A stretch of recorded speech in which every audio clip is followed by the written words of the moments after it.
राजकुमारी ये क्या कर रही है आप? राजकुमारी मैथिली महल के रसोई में अपना गुस्सा सब्जियों पर निकाल रही थी। हमें करने दो लता, हमें अधिक क्रोध आ रहा है। राजकुमारी सब्जियों को अड़ा तिरछा करती हुई कहती हैं। तो इन बेचारों पर अपना क्रोध क्यों व्यक्त कर रही हैं? आप ही देखिए कितने भोले और मासूम से है, हरे भरे सब्जियां और व्यर्थ में अपना क्रोध लुटाए जा रही है। जिन पर क्रोध है आप उन्हें विशेष रूप से क्यों नहीं कहती हैं राजकुमारी जी? हेमा और लता राजकुमारी को सब्जी कटते हुए देख कहती हैं।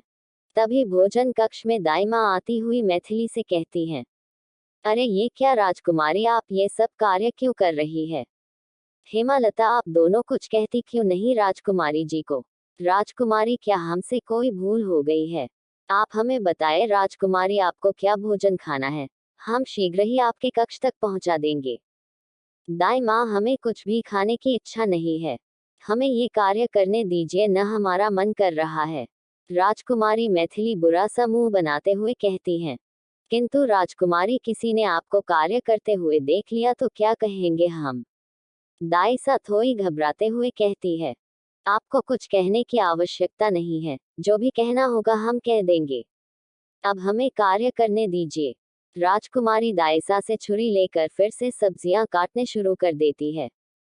यहाँ राजकुमार आदवेद अपने कक्ष में लेटे हुए राजकुमारी मैथिल के बारे में सोचते हैं। हमें राजकुमारी मैथिल को अब परेशान नहीं करना चाहिए। अब तो वो अधिक क्रोधित हो गई है हमारे ऊपर कि हम उन्हें जानबूझकर परेशान करते हैं। वैसे क्रोध में भी वह अधिक सुंदर लगती हैं। उनके क्रोध से लाल नाक, जिससे उनकी खूबसूरती और भी बढ़ जाती है। राजकुमार आदवेद राजकुमारी मैथिली के बारे में सोचकर मुस्कुरा रहे होते हैं। ये हमें क्या हो रहा है? हम राजकुमारी मैथिल के बारे में इतना क्यों सोच रहे हैं? हमें तो अपने कार्य पर ध्यान देना चाहिए जिसके लिए हम यहाँ आए हैं। राजकुमार आदवेद सोचते हुए अचानक से उठ जाते हैं और मन ही मन कहते हैं। तभी उनके कक्ष में कोई खटखटाते हैं। प्रमाण राजकुमार, महाराज आदिराज ने आपके लिए संदेश भिजवाया है। एक सेवक उनके लिए संदेश लेकर आया था। राजकुमार उस संदेश को ध्यान से पढ़ते हैं, फिर एक गहरा श्वास लेते हुए कहते हैं, समय अधिक व्यर्थ हो गया है, हमें अपने कार्य पर ध्यान केंद्रित करना होगा। यहाँ महाराज को भी एक संदेश मिलता है और वह संदेश पढ़कर अधिक खुश हो जाते हैं। वो रानी कलावती को बुलाने का आदेश देते हैं। चंद्रभान, क्या बात हो गई, आप अधिक प्रसन्न लग रहे हैं? रानी कलावती राजा चंद्रभान से कहती हैं। प्रश्नता की ही विषय है भाभी माँ। हमने राजा आदिराज से उनकी पुत्री धरा का हाथ मांगा था राजकुमार पृथ्वी के लिए, और उन्होंने इस विषय पर सहमति जताई है। राजा चंद्रभान प्रसन्न होकर रानी कलावती से कहते हैं, ये तो बहुत ही खुशी की बात है, हम भी राजकुमार के विवाह के विषय में ही सोच रहे थे। चंद्रभान, आपने ये बहुत अच्छा सोचा है राजकुमार पृथ्वी के लिए। किंतु रानी कलावती कहते हुए रुक जाती हैं। किंतु क्या भाभी माँ, कोई आपत्ति है आपको इस संबंध से? महाराज रानी कलावती के चिंतित होने का कारण पूछते हैं। नहीं चंद्रभान, हमें आपके निर्णय पर कोई संदेह नहीं है, किंतु हम चाहते हैं कि राजकुमारी दामिनी का विवाह पहले हो जाना चाहिए था, क्योंकि वह राजकुमार पृथ्वी से ज्येष्ठ है और इस महल की भी ज्येष्ठ पुत्री है, और नियम के अनुसार घर में ज्येष्ठ पुत्री का विवाह प्रथम होता है। चंद्रभान, रानी कलावती अपनी राय महाराज के समक्ष रखती हैं। हम आपकी बात समझ रहे हैं भाभी माँ, किंतु आप राजकुमारी दामिनी का व्यवहार तो जानती है। उनके सामने विवाह से संबंध कोई बात रखने से वह क्रोधित हो जाती हैं, और उन्हें तो अस्त्र शस्त्रों से अधिक प्रेम है। उनके अलावा तो वह किसी भी विषय पर बात ही नहीं सुनना चाहती हैं।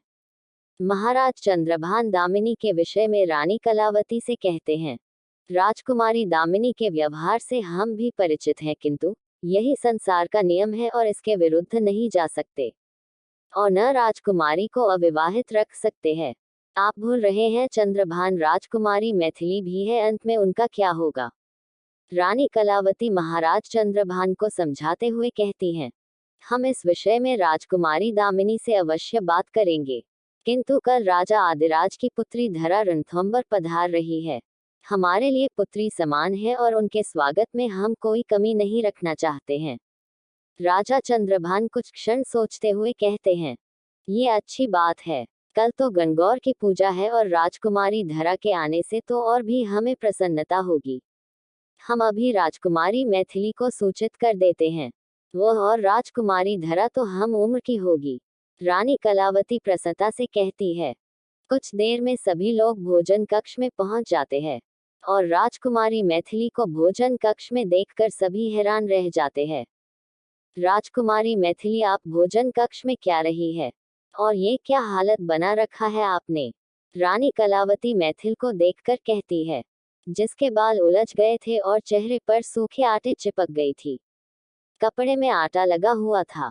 तभी हेमा रानी कलावती से कहती है, रानी सा, आज का भोजन राजकुमारी मैथिली ने ही बनाया है। हेमा रानी से कहती हैं, अच्छा तो ये बात है, किंतु इस पर तो हम आप सभी को डांट नहीं सकते हैं, क्योंकि हम भली भांति जानते हैं राजकुमारी ने ही आप सभी को विवश किया होगा खुद ही भोजन बनाने के लिए। रानी कलावती उन सभी दासियों की ओर देखती हुई कहती है, जो सभी सिर झुकाए खड़े थे। भोजन कक्ष में राजकुमार आदवेद और राजकुमार उदय भी आ जाते हैं। राजकुमार आदवेद राजकुमारी मैथिली को देखते ही उन्हें हंसी आ जाती है। वहीं राजकुमार उदय भी उनका साथ देते हैं और राजकुमारी मैथिल गुस्से से घूरती हुई उन दोनों को देखती हैं। इस प्रकार हमें देखकर हंस क्यों रहे हैं आप दोनों? राजकुमार तो अतिथि है हमारे, किंतु उदय भाई सा आप तो हमारे भाई सा है ना। आप भी अपनी छोटी बहन पर हंस रहे हैं। राजकुमारी मैथिली बुरा सा मुंह बनाते हुए कहती हैं। राजकुमार उदय, आप बड़े हैं ना, आपको ये शोभा नहीं देता। रानी कलावती उदय को आंख दिखाते हुए कहती है, हमारी क्या गलती है मासा? राजकुमारी स्वयं ही हंसने का पात्र बनी हुई हैं। देखिए इन्हें कितनी विचित्र बनी हुई हैं। राजकुमार उदय अपनी हंसी रोकते हुए कहता है। राजकुमार उदय के कहने पर राजकुमारी मैथिली खुद को देखती है और बुरा सा मुंह बना लेती है। तभी महाराज और राजकुमारी दामिनी भी भोजन कक्ष में आ जाते हैं। राजकुमारी दामिनी भी मैथिली की अवस्था देख कहती हैं, राजकुमारी मैथिली, ये क्या हालत बना रखा है आपने? किसी भी प्रकार से आप राजकुमारी नहीं लग रही। क्या राजकुमारी इस प्रकार रहती हैं? दामिनी के डांटने से राजकुमारी अपनी नजरें झुका लेती हैं। तभी रानी कलावती उन सभी से कहती हैं, राजकुमारी दामिनी ठीक कह रही है मैथिल, ये क्या हालत बना रखी है अपने पुत्री। महाराज भी मैथिली से कहने लगते हैं। तभी रानी कलावती उन सभी से कहती है, आप सभी लोग राजकुमारी मैथिल को इस प्रकार से डांटना बंद कीजिए। उनकी ऐसी दशा इसलिए बनी है क्योंकि आज वह सर्वप्रथम आप सभी के लिए अपने हाथों से भोजन बनाया है। रानी कलावती की बात सुनकर सभी हैरान रह जाते हैं। ये तो बहुत अच्छी बात है, आज का भोजन तो बहुत ही स्वादिष्ट रहेगा। महाराज राजकुमारी मैथिल से कहते हैं और राजकुमारी मैथिल के चेहरे पर मुस्कान चमक उठती है। किंतु काका श्री, हम बिना भोजन किए कैसे स्वाद का अनुमान लगा सकते हैं? भोजन का स्वाद तो भोजन ग्रहण करने के पश्चात ही पता चलेगा कि भोजन राजकुमारी मैथिली की दशा की तरह हुई है या कुछ भिन्न। राजकुमार उदय हंसते हुए कहता है। राजकुमार उदय, आप बस कीजिए। राजकुमारी मैथिली आपकी छोटी बहन है, उन्होंने प्रथम बार भोजन बनाया है, जैसा भी हो हम उनकी इसी चेष्टा का आदर और सम्मान करना चाहिए। रानी कलावती राजकुमार उदय को फटकार लगाती है। मैथिल, आपको क्या आवश्यकता थी भोजन बनाने की, जब इतने सारे लोग महल में भोजन बनाने के लिए उपस्थिति है? फिर आपको व्यर्थ का कार्य करने की क्या आवश्यकता? और आप सभी क्या कर रहे थे? राजकुमारी को मना नहीं किया किसी ने। राजकुमारी दामिनी उन सभी दास दासियों को सख्त लिहाज में डांटती है। दामिनी की डांट से सभी दास दासियों सर झुकाए खड़े थे। राजकुमारी जी, हमने तो बहुत मना किया था राजकुमारी मैथिली को, किंतु राजकुमारी मैथिली ने हमें आदेश दिया कि उनके कार्य करने में कोई मना नहीं करने आएगा। दाइसा राजकुमारी दामिनी को कहती है। तभी महाराज कह उठे, बस कीजिए आप सभी। राजकुमारी मैथिली ने बड़े प्यार और मेहनत से हम सब के लिए भोजन बनाया है, हमें व्यर्थ की बातें कर उनका मनोबल तोड़ना उचित नहीं है। पुत्री मैथिली, आप बुरा मत मनाए, हम आपके द्वारा बनाया गया भोजन अवश्य खाएंगे। चलिए सब भोजन ग्रहण करते हैं। महाराज की डांट से सभी लोग शांत हो जाते हैं और चुपचाप भोजन करने बैठ जाते हैं।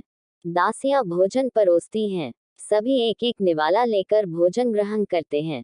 थोड़ी देर के बाद सभी शांत हो जाते हैं, तभी महाराज की आंखें नम हो जाती हैं।